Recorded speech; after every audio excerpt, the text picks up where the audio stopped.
All right, today we're jumping into the story of a really special Finnish city, Tampere. And its story isn't just told in books, it's written in powerful red brick and solid steel. When you picture Finland, you probably think of these serene forests and quiet lakes, right? And yeah, that's a big part of it. But Tampere? Tampere is a whole other story. It's a story of industry, of power, and of constant reinvention. And you can see it all in its buildings. And get this, the main character in this whole story isn't a person at all. It's a river, the Tamerkoski Rapids. This incredible force of nature flows right through the city, and it's the raw energy from this water that turned Tampere from a tiny town into an industrial giant. Seriously, everything starts here. So here's how we're going to break it down. First, we'll look at that initial boom, the river and the red brick. Then we'll see how buildings started to shape a whole national identity.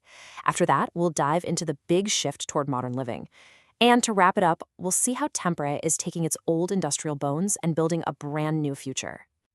Okay, first up is Tampere's most dramatic makeover.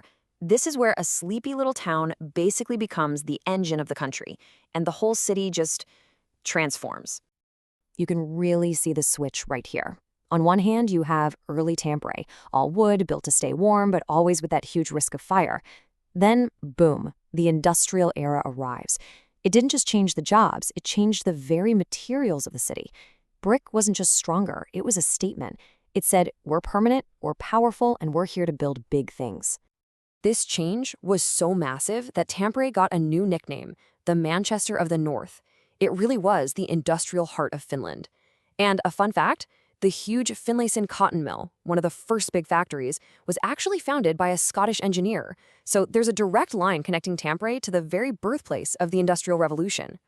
Okay, so the city is built, the factories are running. Now what? Well, as Finland started to think about what it meant to be a nation, its buildings started to become more than just buildings. They became symbols of culture, of history, of a truly Finnish identity. What's so fascinating is how you can see the politics and the architecture moving in perfect sync here. In the late 1800s, as the dream of a unique Finnish identity was growing, you see this national romantic style pop up. Then, after independence in 1917, the style shifts again to the calm, confident, orderly look of Nordic classicism. The buildings were literally reflecting the nation's state of mind. So this national romantic style was all about finding a uniquely Finnish look.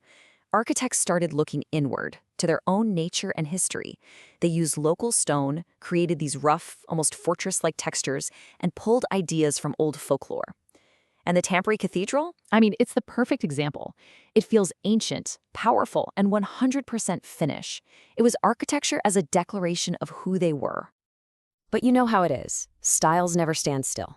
The next big shift was a complete 180, a radical new way of thinking where the main goal wasn't just looks, but about making daily life better for everyone through pure, simple logic. So the whole idea behind functionalism is pretty much right there in the name. Form follows function. That's the golden rule. So all that historical decoration, gone. In its place, you get clean lines, flat roofs, and huge windows. The new kind of beauty was a building that just worked. A building full of light, air, and smart spaces. For a super practical industrial city like Tampere, this just made sense. And this super practical mindset really kicked into high gear after World War II. The city had a massive housing crisis and needed to build fast. The solution? These large neighborhoods of concrete apartment blocks. Now, they might look a little plain compared to the older styles, but these buildings had a crucial mission: to give thousands of families safe, modern homes. And this brings us to a huge turning point, a really critical question. A city that was built on the noise and power of industry, what happens when those giant factories finally go quiet?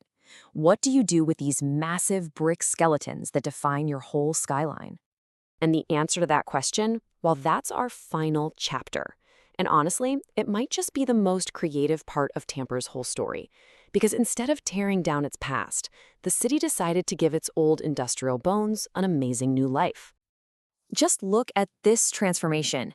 The Finlayson area, which was once this loud, private, off-limits industrial zone full of machines, was totally reborn. It's now open to everyone, a vibrant hub of culture, with restaurants, shops, cinemas, museums, you name it. It's like the ultimate recycling project, honoring the history while creating a totally new future.